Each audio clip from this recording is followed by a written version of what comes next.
we have this inbuilt mechanism to avoid pain, and this is for good reason. It has evolved over thousands of years to protect us from physical injury. However, today what we face is not physical injury so much as we face psychological and emotional injuries. And when we live a life avoiding pain, we are numbing ourselves to a part of the human existence. And the reason we avoid pain is because pain triggers the fight or flight response. And once these responses are triggered, if we're in the fight state, then we'll either numb ourselves, we're fighting against the pain, so we'll numb it with food, sex, alcohol, drugs, whatever it takes. And we can also flood the pain with positive emotions, so it gets buried beneath all the other emotions. But you cannot avoid pain. It is inevitable, and it will come out in destructive forms in other areas of your life.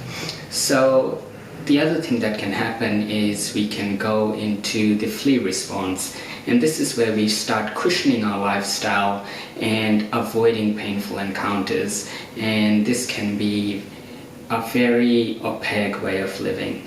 So in this video, I'll give you 3 very basic steps in order for you to be able to manage your pain and in fact feel it, because it is nothing to be afraid of.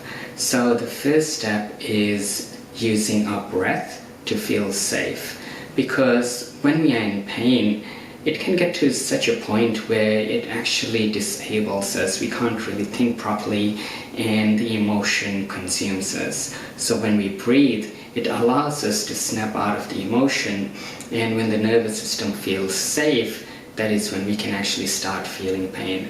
And there's many breathing techniques out there, but there's one that I really recommend, and it's called vagal breathing.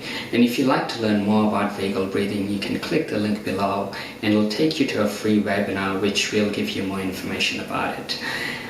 The second mechanism is actually to feel the pain.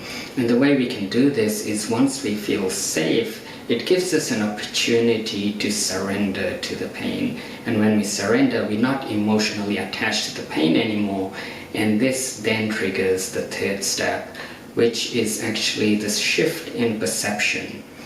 And often what we feel is dictating our psychological thoughts and patterns. So if we are feeling a lot of pain, it might turn into anger and then resentment.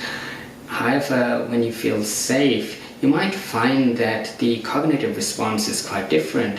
When you surrender and the emotional response is not there, you might find that rationality comes in. Instead of anger, you might find forgiveness. So our higher cognitive functions and compassion and forgiveness and acceptance, these are mechanisms that finally are able to enter our perception, without which we cannot heal. So hopefully this video was helpful to you, and if you'd like to learn more information, please click the link below and share with me your thoughts and your comments.